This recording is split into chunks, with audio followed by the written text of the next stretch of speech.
Վարդի մասնակիցներ պահպանեք լռություն, նստեք ձեր տեղերը։ Լռություն պահպանեք այդտեղ։ Լռություն։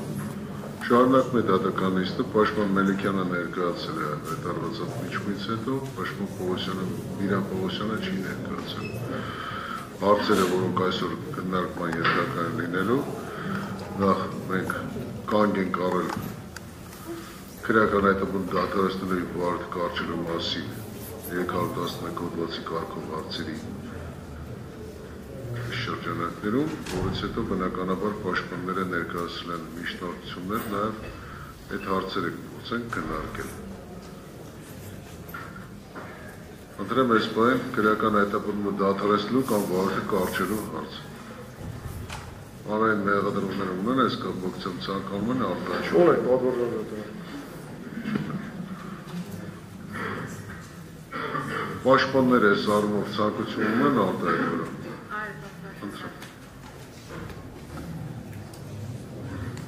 Պատվարժան դատարան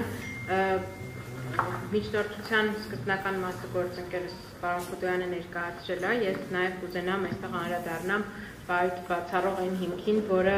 մեր պետական պրակտիկայում դեռևս կիրառված չի, բայց գտնում եմ, որ այս գործով առավել քան չնայած արդեն շատ այլ գործերով պետք է անդրադառնալ։ Խոսքը վերաբերում է մարդու իրավունքների Եվրոպական կոնվենցիայի 18-րդ հոդվածով նախատեսված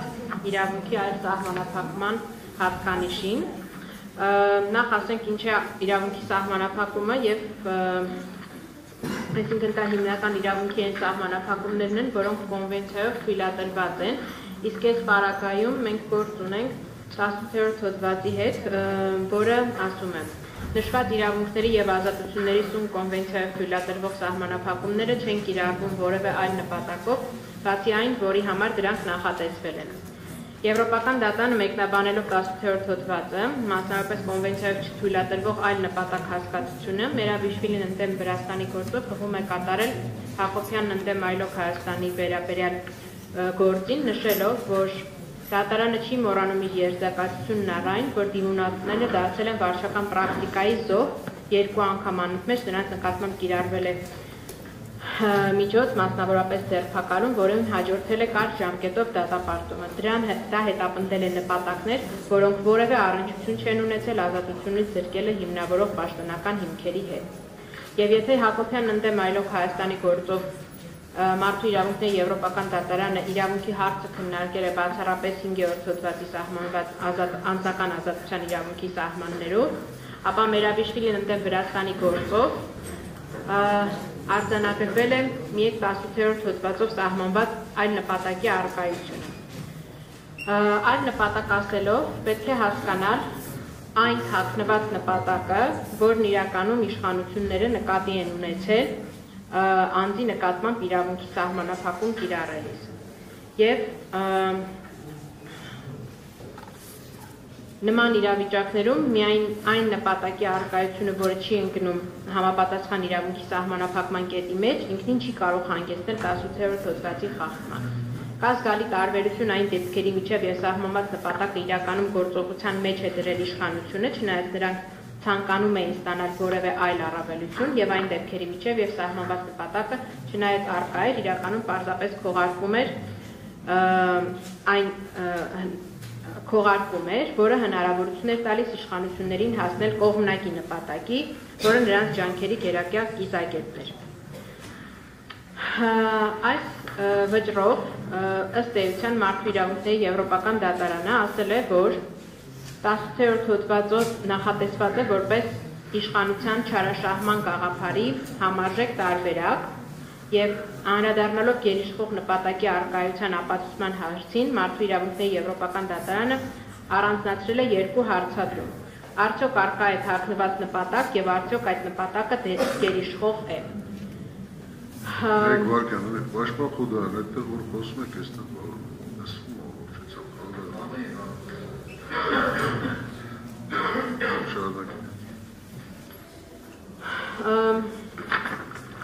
Անդրադառնալով գերիշխող նպատակի ապացուցմանը, այստեղ հիմնավոր կասկածից վեր չափանիշ չի կիրառում, ասում է այդ չափանիշը այլ կերպ է կիրառվում, քան ազգային օրենսդրությունում, բայց ամեն դեպքում այլ նպատակի առկայության պայմաններում մարդու իրավունքների եվրոպական դատարանը կարող է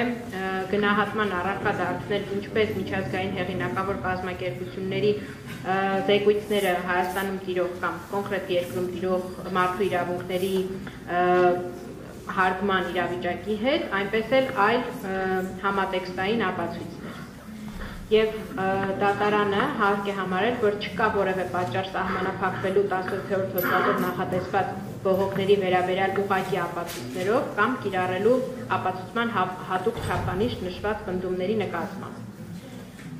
Այնուամենայնիվ պետք է ընդգծել, որ այս համատեքստում անուղղակի ապացույցները նշանակում են տեղեկատվություն առաջնային փաստերի կամ համատեքստային փաստերի կամ իրադարձությունների հաջորդականության մասին, որոնք կարող են հիմք հանդիսանալ առաջնային փաստերի վերաբերյալ եզրակացությունների համար։ Միջազգային դիտորդների, ոչ կառավարական կազմակերպությունների կամ լրատվամիջոցների զեկույցները կամ հայտարարությունները կամ ազգային կամ միջազգային դատարանների որոշումները հաճախ հաշվի են առնվում մասնավորապես փաստերի վրա լույս սփռելու կամ դատարանի կողմից կատարված եզրակացությունները հաստատելու համար։ Այսպիսով Մերաբեշվիլու գործը լինելով համեմատաբար նոր գործ 2017 թվականին է կայացվել, այդուհանդերձ ուղղանշային որոշում է, որով Եվրոպական դատարանը առաջին անգամ բացահայտել է միեք 18-րդ հոդվածի իրական էությունն ու առաքելությունը, արգելել իշխանության չարաշահումը թաքնված նպատակներով իրավունքի սահմանափակումը անընդունելի համարելով։ Ի հակադրումը նախկին պրակտիկայի, երբ կոնկրետ իրավունքի խախտում չգտնելով միեդինքնին բացառում էր 18-րդ հոդվածի խախտման հնարավորությունը, Մերաբեշվիլին ընդդեմ Վրաստանի գործով Եվրոպական դատարանը արձանագրել է սկզբունքորեն նոր որոշում։ Այլ նպատակը կարող է առկա լինել անկախ իրավունքի սկզբնական սահմանափակման իրավաչափությունից եւ կարող է առաջանալ կամ փոփոխվել ժամանակի ընթացքում։ Ու թեև Հայաստանի Հանրապետության ազգային օրենսդրությամբ ներդրված չեն պատշաճ կառուցակարգեր անձի հիմնական իրավունքների սահմանափակման իրավաչափությունը գնահատելիս նաեւ անդրադարձ կատարելու միեք 18-րդ հոդվածի խախտման հանգամանքին, գտնում ենք, որ այդ հարցը պետք է բարձրացվել սույն միջնորդության քննության ընթացքում։ Այս իմաստով պետք է հղում կատարել արձանագրելու համար ընդհանրապես սույն քրեական գործի հարուցման պահից եւ մասնավորեցնելով բոլոր մեղադրյալների իրավունքների սահմանափակումը այլ նպատակներով իրականացնելու փաստը հավաստելու համար, ասելու, որ այս քրեական գործը հարուցվել է այն բանից հետո, երբ 2024 թվականի ապրիլին Տավուշիկ Իրանց գյուղում Հայաստանի եւ Ադրբեջանի միջև սահմանազատման գործընթացներին ի պատասխան Հայաստանի վերահսկողության գտնվող մի շարք տարածքներ, երբ նշվել են որպես ադրբեջանական տարածքներ եւ հանձնվել Ադրբեջանին, Տավուշի թեմի արքեպիսկոպոս Բագրատ Գալստանյանը նախաձեռնել եւ գլխավորել է խաղաղ բողոքի ցույցերի շարք, որոնք հետագայում հայտնի են դարձել որպես սրբազան պայքար։ Սահմանին բողոքի ցույցերը վերածվել են քայլերթի դեպի Երևան եւ 2024 թվականի մայիսին Երևանում հանրահավաքը հասել է իր գագաթնակետին, ներառելով տարբեր գնահատականներով 20-ից մինչև 60,000 մասնակից։ 2024 թվականի ապրիլ-հունիս ամիսներին խաղաղ բողոքի ցույցերը ուղեկցվել են անօրինական ձերբակալություններով եւ ոստիկանական բռնությամբ։ Իսկ 2024 թվականի հունիսի 12-ին ոստիկանության կողմից ցույցերի ժամանակ անօրինական կերպով օգտագործվել է Զարիա 3 տիպի նռնակ, որի հետևանքով վիրավորվել են առնվազն 83 ցուցարար եւ 8 լրագրող։ Բռնության կիրառումը դատապարտվել է մի շարք հեղինակավոր կազմակերպությունների, այդ թվում Human Rights Watch կազմակերպության կողմից, ինչը բացասաբար է ազդել Հայաստանի ժողովրդավարության մակարդակի ցուցանիշների վրա։ Ուստի նմանատիպ իրավիճակներից խուսափելու նպատակով Հայաստանի իշխանությունները շահագրգռված են մեկուսացնելու Վազգեն Գալստանյանին եւ նրա հետ քաղաքական խաղաղ ակցիաներ իրականացնող անձանց, այդ թվում Եվին Պաշտպանյանին։ Սույն քրեական գործն ամբողջությամբ նախաձեռնման պահից ունեցել է սրբազան պայքար շարժման ակտիվ մասնակիցներին քաղաքական պրոցեսներից մեկուսացնելու նպատակ, որը բացի վերոնշյալ պատճառներից ապացուցվում է նաեւ հետեւյալ հանրահայտ իրողություններով։ Հունիսի 24-ին վարչապետ Նիկոլ Փաշինյանը Facebook-յան գրառմամբ տարածել է ՔՊ կուսակցությանը պատկանող Civic AM կայքի հրապարակում, որտեղ ներկայացված էր շարժմանը վերաբերող ճակերտավոր հեղափոխության պլանը։ Անհեղինակ փաստաթղթում նկարագրված էին քաղաքական արշավի ընդհանուր քայլեր առանց որևէ բռնի գործողության պլանավորման, իսկ ստեղծման ամսաթիվը ծածկված էր թղթի կտորով։ Հրապարակումն ուղեկցվում էր Սամվել Կարապետյանի երկրորդ եւ երրորդ նախագահների նկարներով, ինչպես նաեւ կաթողիկոս Գարեգին Բ. դիմանկարից կոլաժով, որով փորձ էր արվում ընդհանրացնել բոլոր ընդդիմադիր գործիչներին։ Հաջորդ օրը սույն գործող մեղադրյալների բնակարանների խուզարկությունների արդյունքում հայտնաբերված օրինական առարկաները քննչական կոմիտեի եւ բարձրաստիճան քաղաքական պաշտոնյաների կողմից հրապարակվել եւ հանրությանը ներկայացվել են որպես ահաբեկչության նախապատրաստության եւ իշխանությունը զավթելու համար նախատեսված առարկաներ, դրանց թվում էին նաեւ շինարարական ամրանների նմուշներ, հունավոր ծխեր, օրինական եւ որսորդական զենքեր եւ վերոնշյալ ժողովրդական անձման պլան փաստաթուղթը եւ վստահորդից նոթատետրի գրառումները։ Հրապարակվել են կոնտեքստից կտրված եւ մոնտաժված խոսակցությունների ձայնագրություններ, որոնք ներկայացվել են որպես տեսակով եզակի եւ անփոխարինելի նշանակություն ունեցող ապացուցողական զանգված։ Քննչական կոմիտեի նախագահը եւ գլխավոր դատախազը հանրային հեռուստատեսության եթերում անմեղության կանխավարկածի կոպիտ խախտումներով գործի վերաբերյալ արել են պնդումներ, որոնք չեն բխում սույն գործի նյութերից եւ ընդհանրապես բացառում են իշխող քաղաքական ուժի քարոզչությունը։ Ի պատասխան պաշտպանի այն հրապարակմանը, որ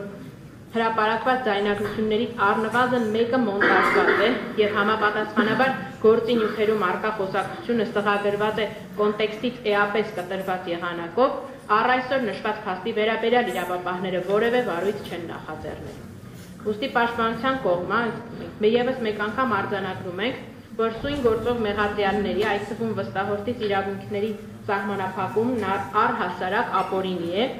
եւ ունի այլ թաքնված նպատակ, այն է մեկուսացնել սրբազան պայքարի ակտիվ մասնակիցներին քաղաքական գործընթացներից, այդ թվում խաղաղ ակցիաներ իրականացնելու հնարավորությունից։ Ընդ որում, այս թույլատրված նպատակը գերիշխող է անկախ թույլատրված նպատակով իրավունքի սահմանափակման հիմնավոր չլինելու հանգամանքից։ Պատվարժան դատարանստա իլերումն, որպես հասկանում եմ, որ բնականաբար սրան անդրադարձ չի կատարվելու այս ատյանում, բայց պետք է արձանագրվի, քանի որ այստեղ էլ երբ որ ասում ենք, որ գործ ունենք քաղաքական հետապնդման հետ, հանրային մեղադրողները հակադարձում են, որ քաղաքական հայտարարություններին չեն արձագանքում։ Մեկ վարքան էլ ես ընդհատեմ ձեզ, հարգելի պաշտպաններ, հետ չի չէ ազգանները հասկանալի արդեն ում մասին է։ Դուք հարգեք գոնե ձեր կոլեգան չի կա ելույթ ունենալու։ Ունե հարգեք մի պահ լռեք, ով վերջացնի, հետո կուննեք որևէ բան արտահայտելու, ես կլսեմ ձեզ։ Այս պարագայում հարկ ենք համարում ուղղակի արձանագրել, որ կլինի դա սույն ատյանում, վերադաս ատյաններում, թե միջազգային ատյաններում, այս գործը իր ապօրինությամբ եւ հարուցման պահից իր այլ նպատակ հետապնդելու հիմնավորումներով եւ այլ նպատակ ասելով ես քաղաքական հայտարարություն չեմ անում։ Ես անում եմ ուղիղ իրավական արձանագրում, որը սահմանվել է Մարդու իրավունքների Եվրոպական կոնվենցիայի 18-րդ հոդվածով, Հայաստանի Հանրապետության իշխանությունները իրավապահ համակարգի ձեռքով հետապնդում են այլ օրենքով չնախատեսված նպատակ մեկուսացնելու սույն գործող մեղադրյալներին քաղաքական գործընթացներից։ Այս հիմնավորումներով գտնում եմ, որ քրեական հետապնդումը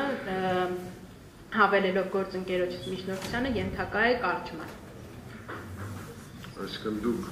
կոնկրետ մեղադրյալի ինչ-որ մեղադրելի թե ընդհանուր բոլոր մեղադրյալների ամբողջ գործը բոլորի վերաբերյալ ունի կոնվենցիայով չնախատեսված իրավունքի սահմանափակման այլ նպատակ մեկուսացնել այս մարդկանց